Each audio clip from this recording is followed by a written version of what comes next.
Alors voilà, vous êtes dans Illustrator. Peut-être que certains parmi vous ont ceci, un Illustrator qui ressemble à ça, qui est dans un cadre. On va aller désactiver ça parce que ça n'est utile que quand on travaille avec plusieurs écrans connectés à l'ordinateur. On peut faire passer comme ça Illustrator d'un écran à l'autre, mais ça ne nous intéresse pas ici. Donc on va aller dans le menu fenêtre et vous allez décocher cadre de l'application. Menu fenêtre, cadre de l'application.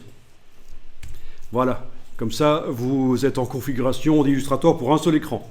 Vous avez vu ? Menu fenêtre, cadre de l'application. On a une application flottante qu'on peut faire passer éventuellement sur un autre écran. Menu fenêtre, on décoche cadre de l'application. C'est l'application comme elle doit être. Oui, évidemment, sur le Mac, quand on clique à côté des palettes, ça vous fait sortir ça vous amène vers le gestionnaire de fichiers, le Finder. Sauf chez moi, parce que j'ai désactivé ça par un code dans le terminal. Mais sinon, c'est bon à savoir. C'est vrai que parmi vous, certains ne connaissent sans doute pas l'utilisation d'un Mac. Bon, voilà.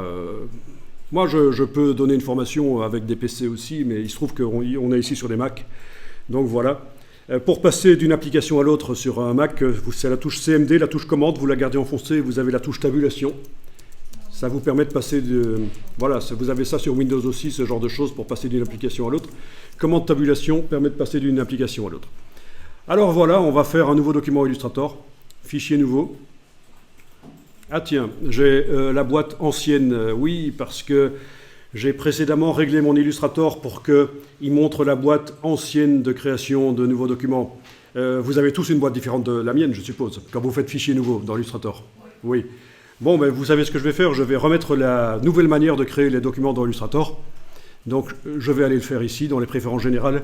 Évidemment, vous ne devez pas y aller, puisque vous n'avez pas ce problème-là. Dans les préférences générales, je vais aller décocher « Utiliser l'interface héritée nouveau fichier ».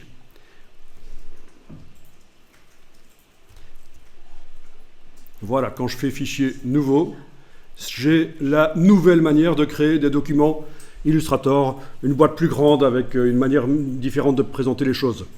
L'ancienne manière a certains avantages, c'est pour ça que je l'avais mise. J'avais demandé à Illustrator de me montrer l'ancienne manière de faire des nouveaux documents. Mais là, voilà, vous avez comme moi la nouvelle manière. Alors, on va aller créer un document créons un document pour le web.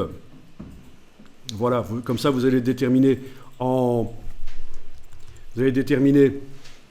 pixels la dimension que vous voulez pour le document. Donc, vous pouvez choisir par exemple 1024 sur 768. Créer. Et alors, vous voyez que c'est un document de type RVB. Ça vous dit quelque chose, le RVB? La manière de créer les couleurs en infographie par mélange de 3 lumières de base, rouge, vert, bleu. C'est ce qui permet de faire beaucoup de couleurs.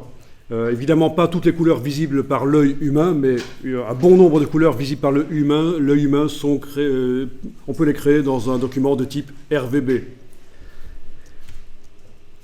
Alors, on va tester. Vous allez faire un premier rectangle sur le plan de travail. Voilà. Donc, le rectangle, en principe, il est arrivé avec un fond blanc et un cadre noir. C'est ce que vous voyez dans la palette des outils. On est d'accord? Bien. Autour du rectangle blanc qui a un cadre noir, c'est de la transparence. C'est de la transparence.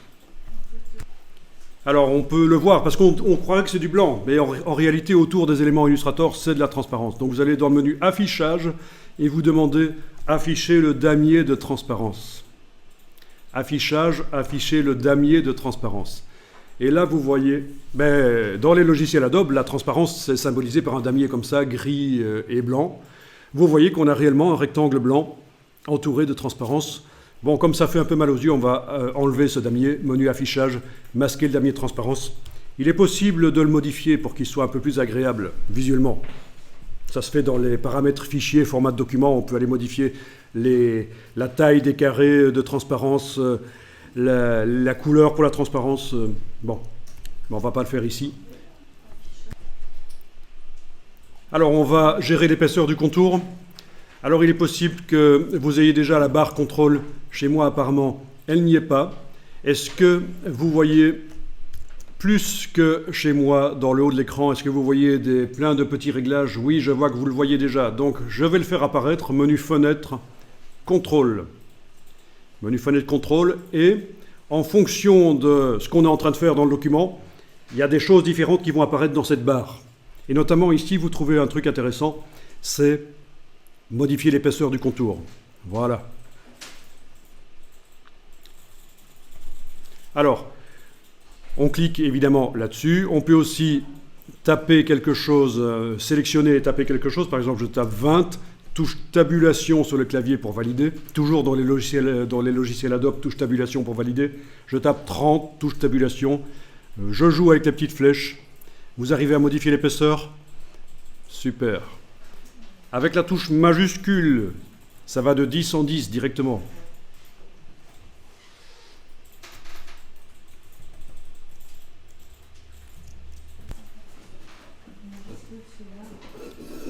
Bon, il vous met ça en point, c'est l'équivalent des pixels. C'est l'équivalent des pixels dans Illustrator ici.